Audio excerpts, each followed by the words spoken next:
Today I'm bringing you a review of the UG-1910B, and I'm going to jump right in and tell you what this tablet includes when you buy it.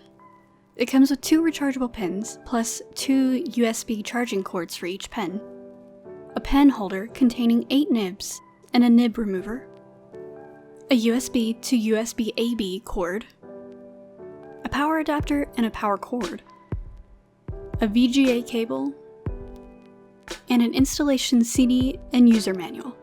While the manual doesn't say it, it is compatible with Windows 10. This was just created before Windows 10 came out. As for the installation CD, I always highly suggest foregoing the CD to go to the producer's website and download the latest drivers for your operating system there instead. So onto the specs.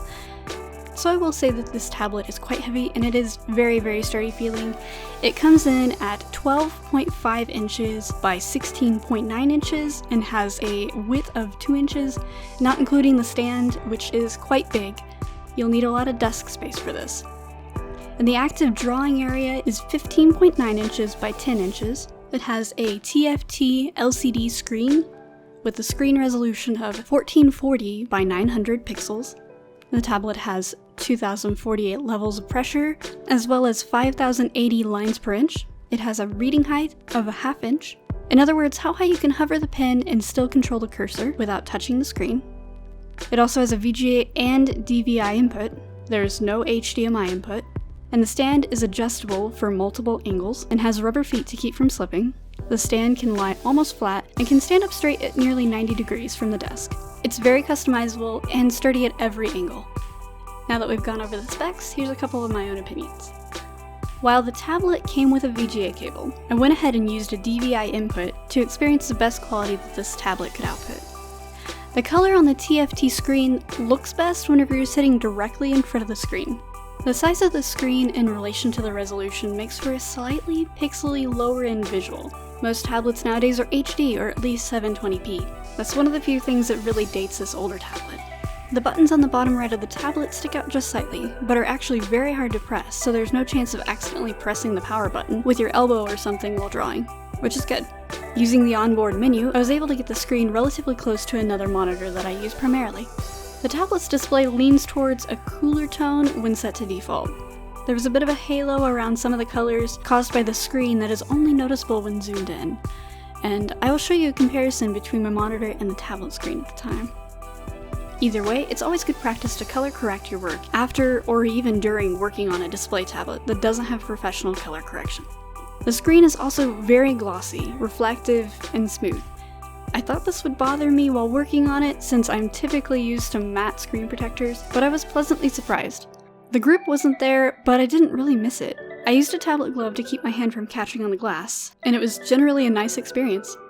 I also found that the display did not easily scratch. Maybe over time it will, but after the hours I spent working on it, the surface was completely unmarked. That being said, I'm a very light-handed artist. Moving on to the pen. I personally love the design, weight, and feel of this pen. It's very similar to the Wacom pens, with a raised ridge and slightly raised buttons. The weight of the pen is towards the tip, making it very comfortable to draw while the tablet is upright. The nibs have some give, but feel sturdy in the pen. They're easy to remove with the nib extractor, and just as easy to replace. The nibs included are all the same and have no variation.